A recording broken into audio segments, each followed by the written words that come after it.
नमस्कार, मी Ujjwala. शौर्यस cloud kitchen मध्ये मी तुमचं मनापासून खूप खूप स्वागत करत आहे. आज मी तुम्हाला अजून एक नवीन रेसिपी दाखवणार आहे. संकष्टीच्या दिवशी गणपती बाप्पाला आपण मोदकाचा नैवेद्य दाखवतो. ते आज मी तुम्हाला उकडीचे मोदक दाखवणार आहे. अगदी सोप्या पद्धतीने रव्याचे उकडीचे मोदक झटपट होणारे ते दाखवणार आहे. चला तर मग रेसिपीला सुरुवात करूया. हे बघा, या वाटीने 2 वाटी मी बारीक रवा घेतलेला आहे. तुमच्याकडे जर जाड रवा असेल तर तो मिक्सरला जरा फिरवून घ्या, मग तो बारीक होईल. आणि याच वाटीने मी 2 वाटी दूध घेतलेलं आहे. हे बघा, 2 वाटी दूध मी उकळायला ठेवलेलं आहे. हे उकळल्यावर आपण पुढची प्रोसिजर करूया. हे बघा, दूध आता चांगलं उकळलेलं आहे. त्याच्यात 1 चमचा तूप टाकायचं आहे आणि गॅस बारीक करायचा आहे. आता या दुधात हा रवा थोडा थोडा घालून हलवायचा आहे.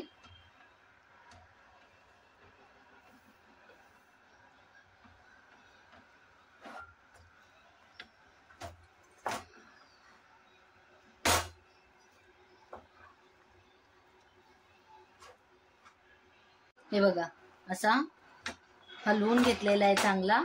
आणि 10 मिनिटं हा झाकून ठेवायचा आहे. जरा वाफ येऊ दे आणि रवा पण फुलेल. तोपर्यंत आपण सारणाची तयारी करूया. हे बघा, सारण करण्यासाठी मी कढई तापत ठेवलेली आहे. त्याच्यात परत 1 चमचा तूप घालायचं आहे. पहिल्यांदा 1 चमचा खसखस घालायची. खसखस भाजल्यावर याच्यात ड्रायफ्रुट्स घालायचे. बारीक बारीक मी कापलेत काजू, बदाम, पिस्ता. तुम्हाला जर आवडत नसतील तर नाही घातलेत तरी चालते. हे थोडेसे भाजून घ्यायचे.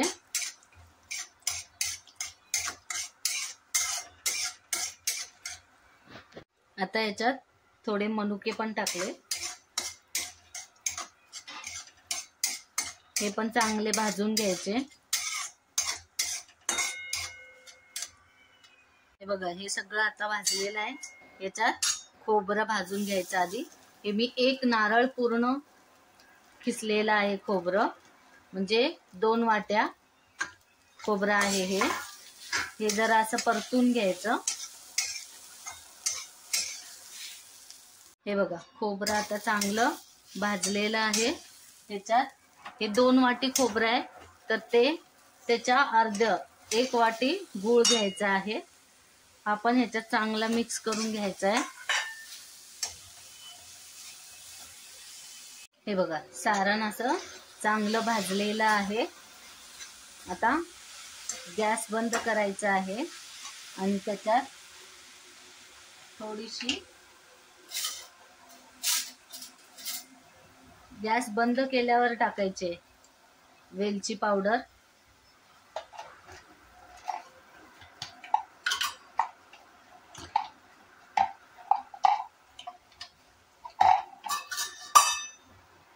आणि हे जायफळ थोडंसं किसायचंय. आणि परत मग थोडंसं हलवून दुसऱ्या एका प्लेटमध्ये थंड करायला काढूया. हे असं थंड करायला काढलेले आहे. चला तर आता आपण उकड कशी झाली आहे ते बघूया. हे बघा, ही आता मी परातीत काढून घेते. ही बघा, ही आता चांगली अशी मळून घ्यायची. ही बघा, उकड अशी चांगली अशी मळून घ्यायची. हे बघा अशी. चला आता तुम्हाला मोदक कसा बनवायचा ते दाखवतो. मी ह्या साच्यात तुम्हाला मोदक बनवून दाखवणार आहे. याला पहिला असं तूप लावायचं.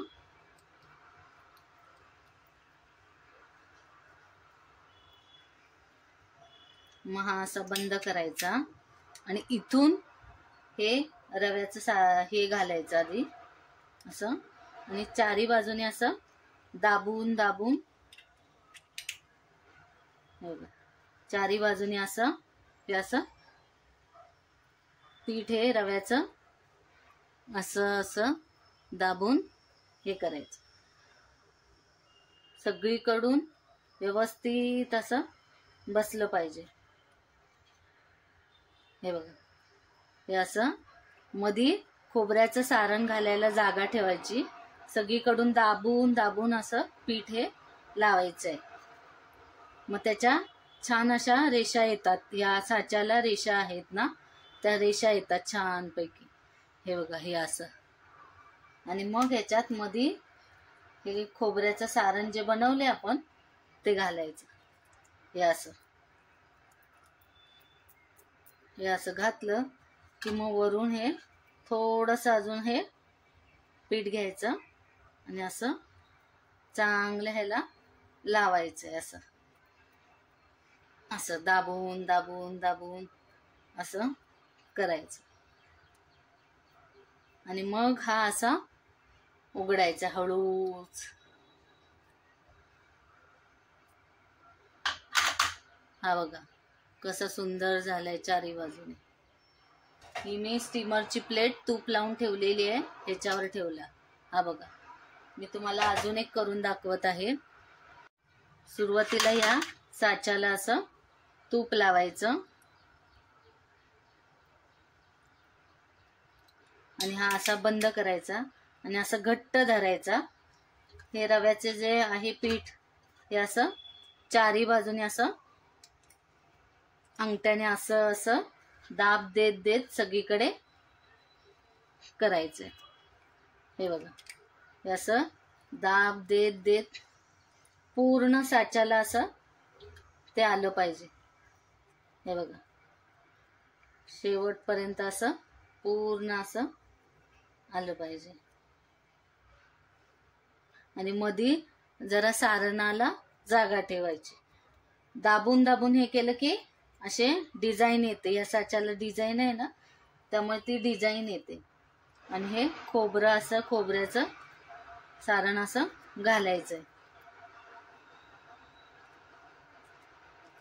हे बघा, हे असं सारण घालायचंय आणि मग परत वरून असं जरासं हे वरून लावायचं. हे बघा, हे पण असं चारी कोपऱ्यांना असं दाबून दाबून अंगठ्याने चांगलं सील पॅक करायचा मोदक. हे बघा, आता हा उघडून दाखवते तुम्हाला. हा बघा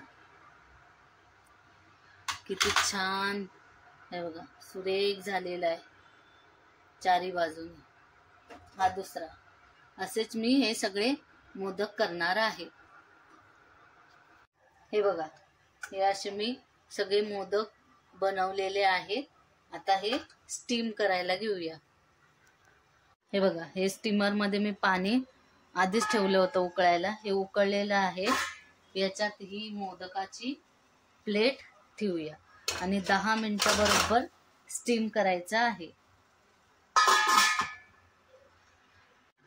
स्टीमरची 10 मिनिटं झालेली आहेत. चला तर मग मी तुम्हाला दाखवते आता मोदक उकडले आहेत की नाही ते. हे बघा, हे असे छान उकडलेले आहेत.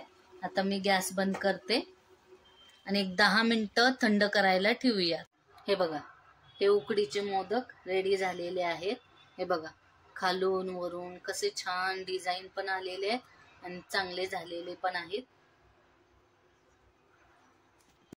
हा माझा मुलगा शौर्य, हा आता तुम्हाला मोदक खाऊन दाखवणार आहे. खूप मऊ आणि खूप एकदम झणझणीत झालेले आहेत आणि गोडण्याचं तर तुम्ही बोलू शकत नाही. तर ही रवा उकडीचे मोदक ही तुम्हाला रेसिपी कशी वाटली ती मला नक्की कमेंटमध्ये कळवा. तुम्ही ही घरी आधी करून बघा. तुमच्या घरच्यांना तुम्हाला कशी वाटते ते नक्की कळवा. आणि माझा हा व्हिडिओ तुम्ही शेवटपर्यंत बघितल्याबद्दल खूप खूप धन्यवाद. अशाच नवीन नवीन रेसिपी मी घेऊन येत जाईन, तर नक्की विजिट द्या माझ्या शौर्यस क्लाउड किचनला. याआधी पण ज्या ज्या रेसिपींना सगळ्यांनी माझ्या सबस्क्राईब केलेलं आहे, लाईक केलेलं आहे, शेअर केलेलं आहे, त्यांचे पण खूप खूप धन्यवाद. तर माझा हा व्हिडिओ आवडला असेल तर नक्की माझ्या या व्हिडिओला लाईक, शेअर आणि सबस्क्राईब करायला विसरू नका.